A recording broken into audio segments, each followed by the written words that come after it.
vamos a trabajar un aspecto importante de Amós y es el que tiene que ver con las famosas doxologías. En Amós hay tres doxologías.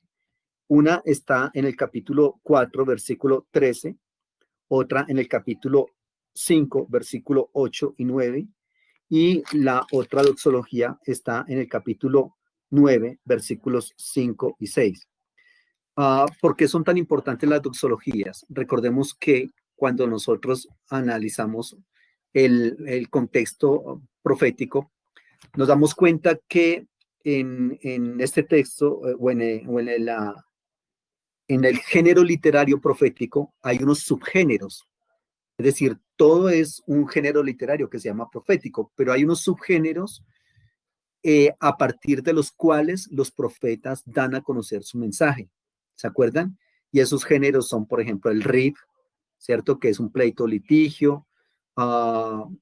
Está, por ejemplo, los oráculos de salvación, los oráculos de condenación, las parábolas, están las acciones simbólicas. ¿Recuerdan ustedes todo eso? Y otra de esas maneras en que los profetas dan a conocer su mensaje es a través de las doxologías.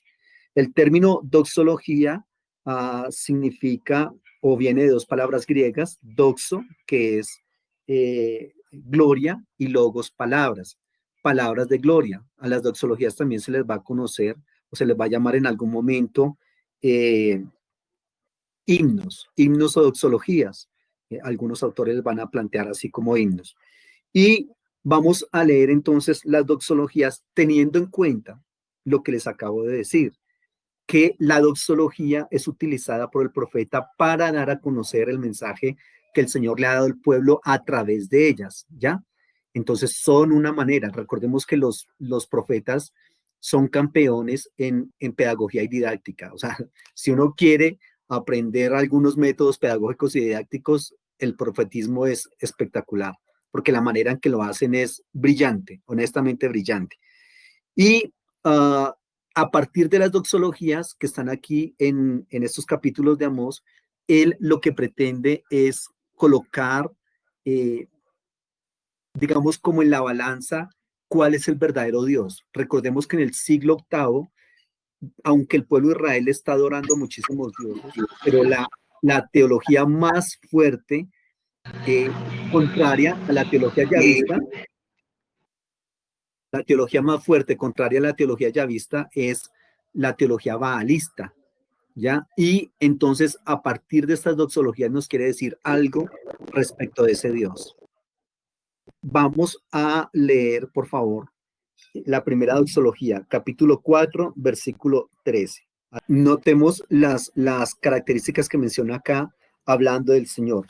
Dice, el que forma los montes, por favor, vaya teniéndolo en cuenta. El que forma los montes, el que crea el viento, el que anuncia al hombre su pensamiento, cuidado, hace de las tinieblas mañana y pasa en las alturas de la tierra. Y la doxología termina diciendo, el Señor Dios de los ejércitos es su nombre. ¿Correcto? Entonces trabaja el tetragrama ahí. Muy bien. Cuidado con los elementos que mencionó hablando de Dios sobre ellos, ¿no? Listo, vamos con la siguiente doxología, capítulo 5, versículo 8 y 9. Busquen al que hace las Pléyades y el Orión, constelaciones, ¿no? Vuelve las tinieblas en mañana, hace oscurecer el día como noche. Cuidado, el que llama las aguas del mar y las derrama sobre la faz de la tierra, y termina diciendo, el Señor es su nombre. Él trae la ruina sobre la fuerte y hace caer la destrucción sobre la fortaleza. Listo. Y vamos con la siguiente, que es capítulo 9, versículo 5 y 6. Otra vez está planteando aspectos de fenómenos naturales, ¿cierto? El Señor toca la tierra y ésta se derrite. Y lloran todos los que en ella moran. Crecerá como un río, mermará luego como el río de Egipto. Él está en el cielo y ha establecido su expansión sobre la tierra. Llama las aguas del mar sobre la faz de la tierra, las derrama y termina diciendo, el Señor es su nombre. Fíjese que en los tres fragmentos de doxología que en algún momento de la historia se creyó que eran una sola, que esas doxologías eran una sola y que el editor del libro de Amós las divide en tres y las coloca en diferentes secciones del libro, ¿cierto?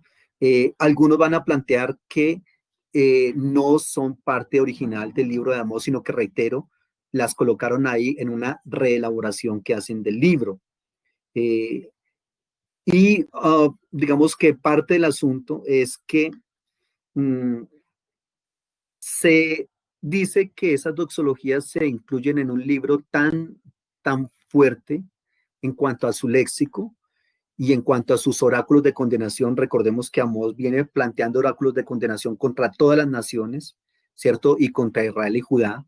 Y dicen algunos que, bueno, la doxología es como esa posibilidad que tiene el libro de Amós de ser por lo menos leído en un acto litúrgico.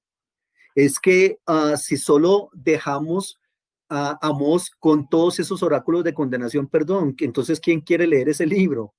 Eh, Recordemos que para la inmensa mayoría de personas, sobre todo las personas que son pro monárquicos, pro templo, pro fuertes del país, pues obviamente no van a encontrar, digamos, como algo agradable para leer en estos libros. Y entonces se plantea que una de las posibilidades por las cuales se colocaron las doxologías en Amós es para por lo menos que tuviera este libro la oportunidad de ser leído en algún acto litúrgico, ¿ya?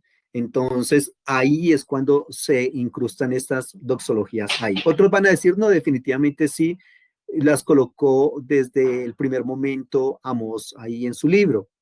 Otros van a decir, obviamente, ni siquiera Amós escribió su libro. O sea, el hecho de que el libro lleve el nombre de Amós no significa que Amós lo haya escrito. En fin, se va a plantear ese asunto, ¿no? Bueno, pero las doxologías sí, algunos van a decir, no, es que un profeta no utiliza esa clase de lenguaje, pero otros van a decir, claro, eso es parte de la pedagogía y didáctica de las profecías.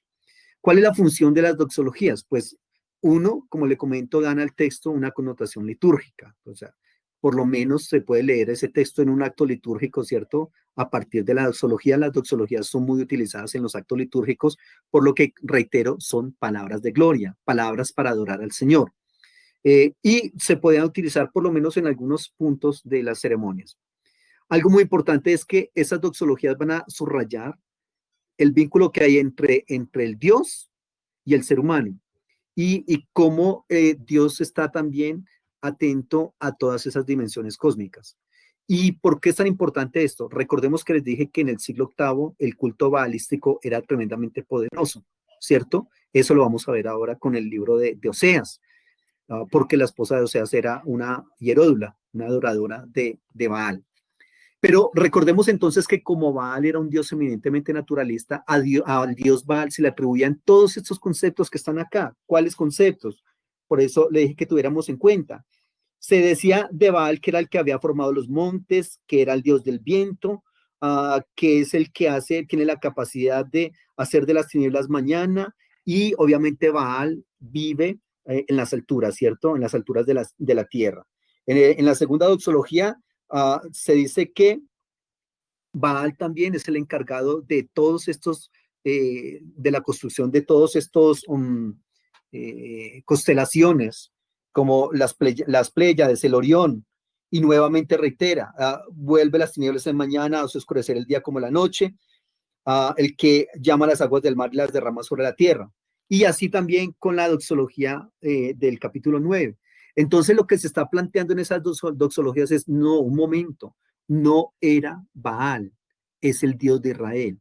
Por eso en las tres doxologías se termina con Yahvé es su nombre, Yahvé es su nombre.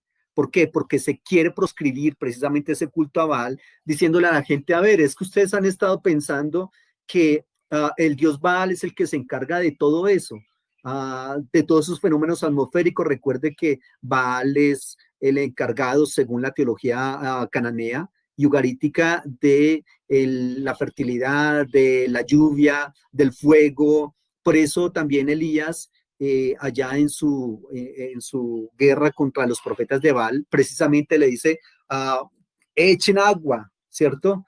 Se supone que Baal era el dios del agua, el Baal es el dios del fuego, entonces que descienda fuego del cielo, si es que realmente Baal es el dios del fuego. Y finalmente no pasa nada y diciendo sencillamente Baal no es nadie. De hecho, en la confrontación entre los profetas de Baal y Elías, en un momento dado, utilizando un eufemismo, se dice, de pronto tiene algún trabajo por hacer. ¿Se acuerdan ustedes? Está durmiendo o va de viaje o tiene un trabajo por hacer. Eso de que tiene un trabajo por hacer es un eufemismo porque literalmente lo que significa es de pronto está haciendo popis. O sea, y un Dios, ¿qué necesidad tiene de hacer popó? Caramba, entonces lo que está diciendo es, él no tiene ni siquiera la más remota posibilidad de ser un Dios. Y acá estas doxologías están intentando también entonces proscribir ese culto baalístico y todo lo que se atribuye a Baal, decir, ese es más bien el Dios de Israel. Cuidado, estamos pensando mal. No es Baal, él no tiene el poder de hacer eso, el que tiene el poder es Dios de Israel. Entonces, por eso es que se trabaja desde esa perspectiva las doxologías en el texto bíblico, ¿listo? Y por eso es que les digo acá que va a resaltar esos vínculos entre el universalismo del Señor y esas dimensiones cósmicas que tiene Dios y que tiene con el ser humano. Entonces, también por otro lado, no solamente está ahí, sino que también está hablando bueno, la degradación de los lugares altos de adoración, la que está en el capítulo 4, versículo 13. Recordemos que Israel está adorando, ¿cierto? En todos los lugares altos. Siempre los lugares altos son constituidos como lugares de adoración, ¿cierto? Tanto los lugares altos como debajo de todo árbol frondoso, dice la Biblia. Comieron, bebieron y se levantaron a jugar. ¿Ha escuchado usted, cierto? Y ese se levantaron a jugar era sencillamente cultos orgiásticos, porque recordemos lo que siempre les he dicho, el culto balístico era tremendamente orgiástico. Entonces, es intentar proscribir todos esos asuntos que están ahí en el culto balístico. Otro aspecto es el aspecto de las visiones en el libro de Amós. Están en el capítulo 7 del libro de Amós. Y hay varias visiones ahí. Las 4 primeras tienen una distinción de la quinta, porque las 4 primeras inician con una fórmula. El Señor me mostró esto. Leamos, por favor, capítulo 7, versículos 1. Bueno, leamos lo del 1 hasta el 9 para ir mirando. Pero vamos a leerlo poco a poco y vamos trabajando. Porque dése cuenta acá, en las 2 primeras visiones hay un elemento punitivo, es decir, un elemento de castigo. El Señor prepara algo que es para castigar al pueblo de Israel. Leamos, por favor, el versículo 1 y 2. Ese heno tardío después de las ciegas del rey. Aquí básicamente es una referencia al diezmo que tenía que dar el pueblo de Israel. Recordemos que Israel daba un diezmo al Estado, ¿correcto? Como unos impuestos. Y parte de ese impuesto era que las primeras ciegas eran recogidas y dadas al rey, ¿cierto? Y entonces aquí está hablando de el heno tardío que viene después de las ciegas del rey. Y resulta que aquí, en este caso, el Señor le está mostrando al profeta unas langostas. En Israel hay más o menos unas 12 clases de langostas diferentes y es bastante lamentable porque en Israel, con tanta zona desértica que había, ¿cierto? Aunque también hay zona muy boscosa como la espesura del Jordán, pero también hay muchos lugares donde había desierto y donde ellos, pues recordemos que su fuerte no era la agricultura, porque ellos son pueblos transhumantes y pastoriles. Entonces ellos han intentado, digamos, como establecer la tecnología agrícola y en Israel el que viniera un enjambre de langostas era bastante lamentable, porque un enjambre de langostas, cuando venía a un lugar de sembrados, era tantos millones de individuos que el sol se oscurecía cuando llegaba el enjambre y las langostas podían devorar en una hora lo que una ciudad pequeña consumía en un año. Entonces, un enjambre de langostas en este momento lo que haría era sencillamente llevar al pueblo a aguantar hambre hasta la próxima cosecha. O sea, era una cosa bárbara. Y entonces la langosta se constituye aquí en el elemento punitivo que Dios va a traer sobre Israel. Algo muy importante y es, Señor Jehová, perdona ahora, pero ¿quién levantará a Jacob que es tan pequeño? Se arrepintió Jehová de esto y dijo, no será. Cuidado, aquí tenemos la teología de la intercesión. Es muy importante. En el texto bíblico veterotestamentario, Israel muy rápidamente se dio cuenta de que un justo podía interceder por unos pecadores y que Dios podía perdonar a ese pueblo o a ese pecador a partir de la intercesión de ese justo. Y la teología de la intercesión es muy importante porque lo que hacía era como evidenciar que había una persona que estaba más cerca de Dios que otras personas y que esa oración de ese justo podía hacer que Dios cambiara de actitud.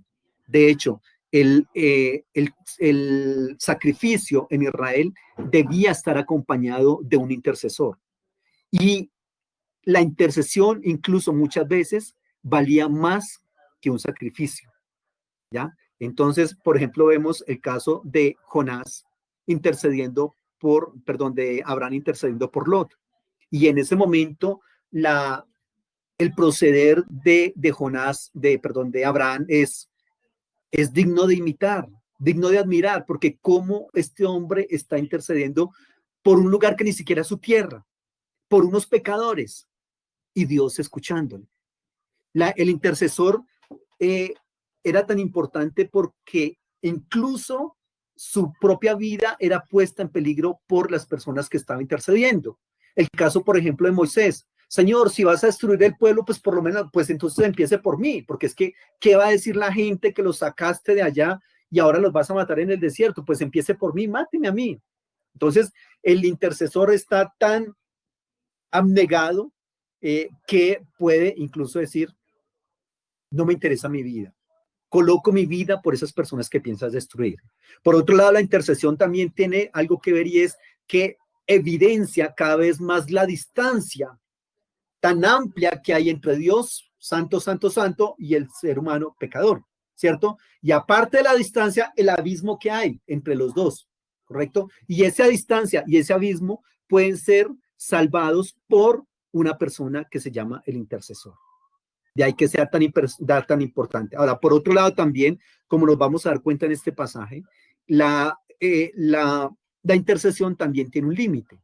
Si bien Dios escucha la oración del intercesor, la respuesta que él da a esa oración es potestad divina. Es decir, no necesariamente la intercesión hará que Dios haga exactamente lo que este intercesor está pidiendo, está solicitando, pero por lo menos será considerada. Reitero, si Dios ya en su infinita soberanía decide que definitivamente lo que viene es una justicia punitiva para el pueblo, no habrá chance de parte del intercesor, digamos, de hacer nada más. Cumplió con su rol de intercesor, pero ya el juicio está dado. Reitero, en el caso de que así sea, ¿correcto? Muy bien. Y viene entonces la segunda visión. Aquí, estas dos primeras visiones, la intercesión del profeta por el pueblo de Israel es espectacular. Cobra una vigencia y cumple con su rol, ¿cierto? Entonces, aquí el elemento punitivo es el fuego. Entonces, recordemos que el mismo Señor está diciendo, yo hice llover sobre una ciudad y sobre otra no. Obviamente al llover, pues toda la tierra está árida, hay muchas zarzas, ¿no? Ardiendo, que eso era algo muy normal. Recordemos que son chamizos que con una sequedad extrema van girando y girando y con el calor del sol y la sequedad de ellas se incendian, ¿correcto? Entonces fácilmente podían incendiarse los pocos rezagos que hay de cosechas o de lo que dejaron las langostas, o de la aridez de la tierra con un sol excesivo. Entonces, era muy normal que viniera el fuego. Y entonces en esta segunda visión, el elemento punitivo es el fuego. Y esto entonces es muy importante. Pero nuevamente está la teología de la intercesión ahí y nuevamente está siendo bastante efectiva en esta visión. Y finalmente el Señor termina diciendo, no será esto tampoco. En el caso de Abraham, recordemos cuando se dice de Abraham, se le dice, ora, dile al siervo que ore, refiriéndose a Abraham, dile que ore, y porque él es profeta y el Señor lo va a escuchar. Pero recordemos que cuál fue el evento, es cuando él dice, no, es que ya no es mi mujer, es mi hermana. ¿Se acuerdan? Entonces, ahí había hecho algo fuerte a Abraham, por lo cual vino juicio de Dios al faraón. Pero aún así, el Señor escucha la oración de Abraham, ¿correcto? Entonces, por lo menos, reitero que sea un poco más cercano a Dios, y eso es lo que se reconoce en el intercesor, que la gente empieza en la teología de la intercesión a entender que Dios perdona a algunas personas que están más cerca de Él que nosotros. Es decir, tienen un nivel de santidad más que todo el pueblo, están más comprometidos con el Señor, le adoran, aunque no son perfectos, ¿ya? Pero por lo menos el Señor presta, digamos, oído a esa oración. La verdad es que la teología de la intercesión es un misterio en cuanto al Señor. Es un misterio porque el Señor va a aceptar una oración de una persona que es exactamente, digamos, un ser humano como tal. Pero lo cierto es que la intercesión para Dios vale mucho. Yo creo que nosotros como iglesia deberíamos entender un poco más ese concepto de intercesión y practicarlo, ¿cierto? Porque finalmente ahí está basada la doctrina de la justificación del ser humano en la teología cristiana, católica y evangélica. ¿Por qué? Porque recordemos que nosotros, según esta doctrina, según esta teología cristiana, somos salvos por la intercesión de alguien, y ese alguien es Jesucristo. Recuerda, ¿él qué es? Él es un intercesor. Él se presenta como ofrenda y como oferente simultáneamente, pero realmente intercediendo por mi pecado. Y en el Nuevo Testamento habla también de que otro intercesor que tenemos nosotros es el Espíritu Santo. ¿Qué hemos de pedir como conviene? No sabemos, pero el Espíritu intercede con nosotros, por nosotros con gemidos indecibles. Toda la relación entre Dios y el ser humano se media entonces por un intercesor, ¿ya? Y reitero, es tan importante que recordemos que en el libro de Ezequiel dice, y estuve buscando a alguien que se colocase entre Dios y el ser humano, y dice, y no lo hallé. Pero si hubiese habido una persona que intercediera, Dios seguramente habría cambiado. Es una posibilidad porque, reitero, no significa que la intercesión de esta persona vaya a cambiar totalmente la voluntad del Señor, sobre todo cuando ya está establecida justicia punitiva para estas personas, ¿ya? En algunos momentos sí, la cambia, la inmensa mayoría de momentos, curiosamente. En otros momentos quizás no, pero la teología de la intercesión es muy, muy importante en todo el concepto, en toda la matriz teológica cristiana. Según lo que se ha planteado en la teología de la intercesión, es que lo que es significativo para Dios es que el ser humano, que por ejemplo en una sociedad como la colombiana es tan individualista, tan particularista y siempre tan, digamos, buscando su propio beneficio, en un momento dado, él se quita su ropaje de egoísmo y de particularización y de individualización para por lo menos intentar velar por el bienestar del otro, porque esa es la intercesión. Yo quiero velar por el bienestar de la otra persona. No se lo merece, pero aún así yo me coloco peligrando mi vida, porque eso es lo que es la teología de la intercesión, peligrando mi vida para que esta persona esté bien. Entonces es realmente un despojo enorme que es finalmente lo que se propone. ¿Se acuerda en el himno cristológico de Filipenses 2, del 5 al 11? Haya pues en vosotros este mismo sentir que hubo también en Cristo Jesús. Él, siendo igual a Dios, no estimó el ser igual a Dios como cosa que aferrarse, sino que se despojó, ¿cierto?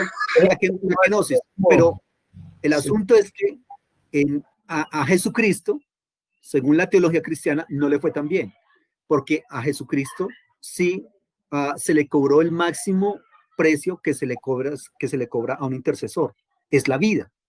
Lo que para Moisés allá en ese momento, cuando él le dijo, no, pues si los vas a matar, empieza por mí, se le tuvo misericordia ahí en ese momento y finalmente ni a uno ni a los otros. Pero en Cristo sí no. A Cristo sí se la cobraron toda. Entregó su vida.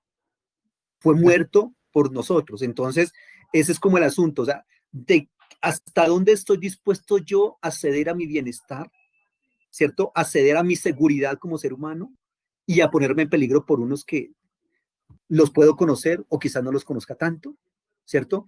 Pero que sé que son pecadores, que sé que yo estoy un poquito más cerca de Dios que ellos, porque cuidado, para que una persona interceda por otro es porque está muy cerca de Dios. O sea, porque recordemos que cuando una persona está cerca de Dios, acto seguido intentará promocionar a su prójimo, promocionar al individuo, levantarlo, dignificarlo, exaltarlo.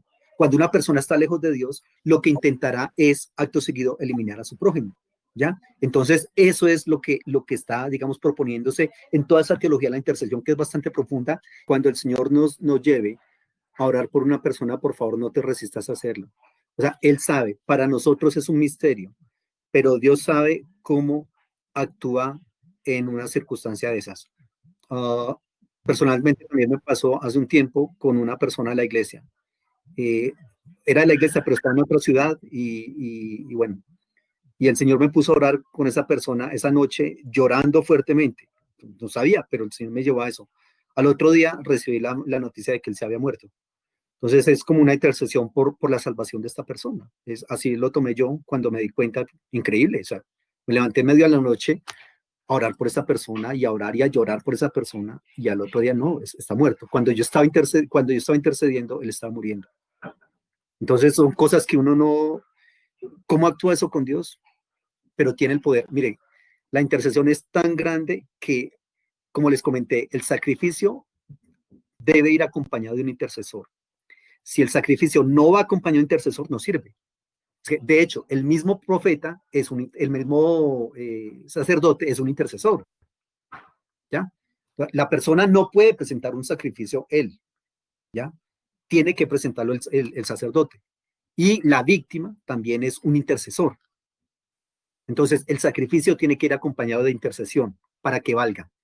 Pero la intercesión por sí misma no necesariamente tiene que ir acompañada del sacrificio. Estoy hablando de la teología veterotestamentaria. La intercesión por sí misma no necesariamente tiene que ir acompañada de sacrificio. Así de que desde esa perspectiva vale más la intercesión que el mismo sacrificio, que es bastante importante, bastante grande. Yo creo que nosotros debemos digamos, experimentar profundizar más en la teología de la intercesión.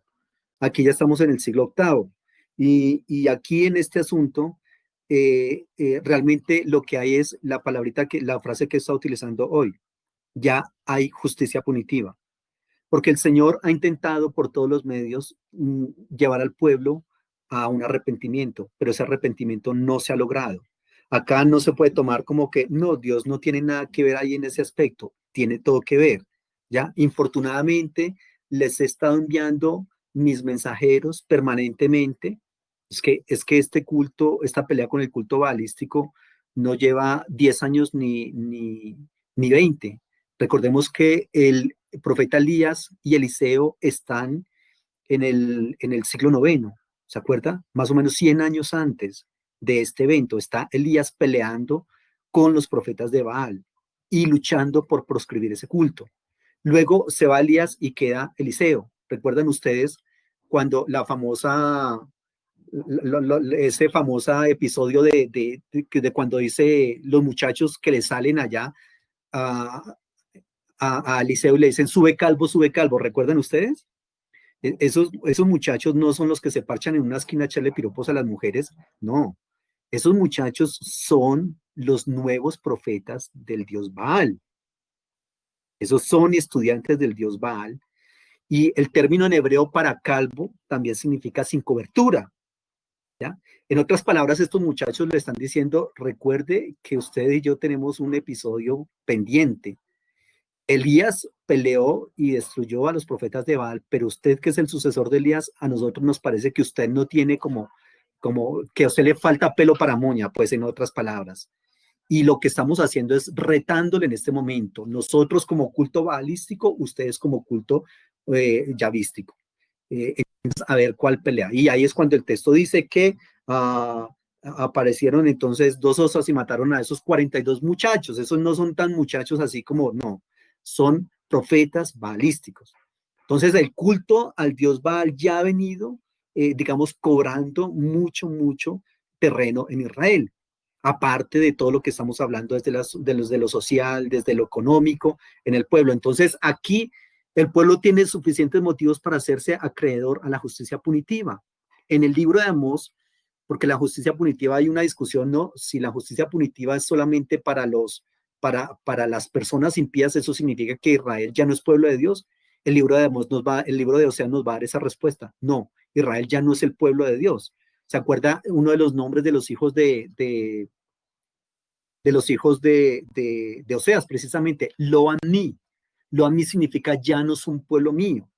Y al ya no ser pueblo mío, recordemos que todo lo que le tenía lugar para aquellos que no son pueblo de Dios es justicia punitiva.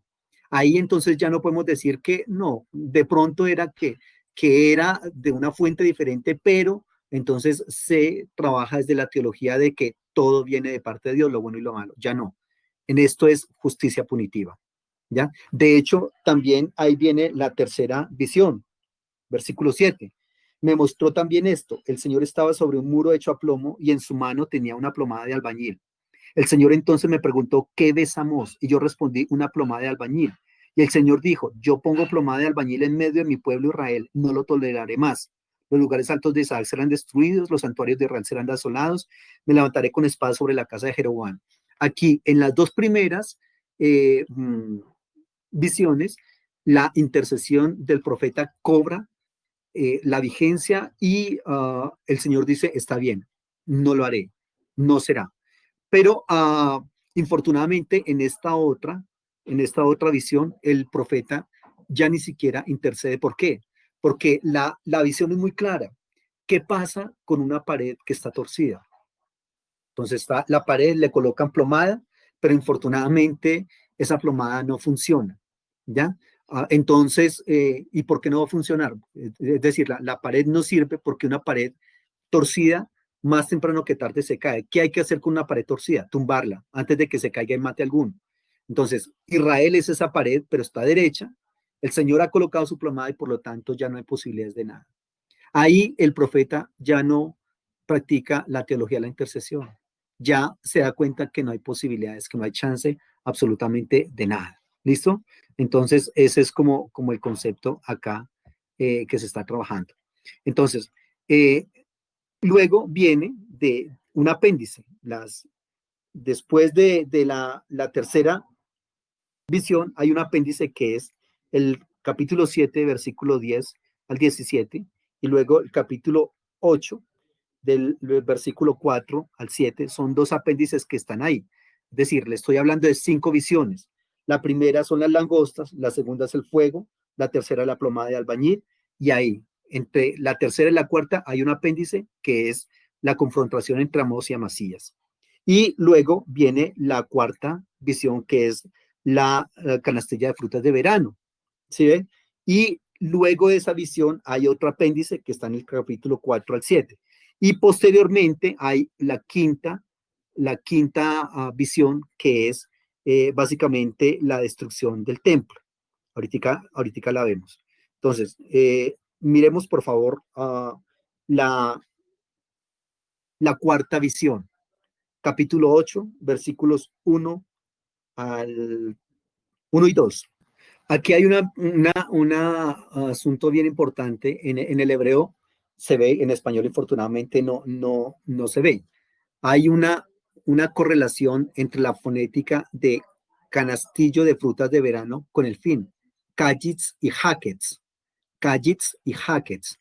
Kajitz canastas de frutas de verano, jaquets, el fin. Entonces, él quiere el profeta hacer como una similitud fonética entre las dos palabras para decir definitivamente el fin ha llegado. Así como unas frutas están maduras para ser degustadas, así Israel está listo para el juicio. No hay absolutamente chance de nada. Y la quinta visión está en el capítulo 9, versículo, por lo menos leamos hasta el versículo 4, 9 del 1 al 4. Es bien importante esta visión. Básicamente está hablando de un terremoto en el cual es destruido sobre todo el templo, ¿correcto? Recordemos que el templo era como lo que ellos más amaban. Y es bastante interesante, dice que aunque caben hasta el Seol, de allí los tomará mi mano. Vienen a mi mente, ¿ustedes saben quién es contemporáneo con los profetas del siglo octavo?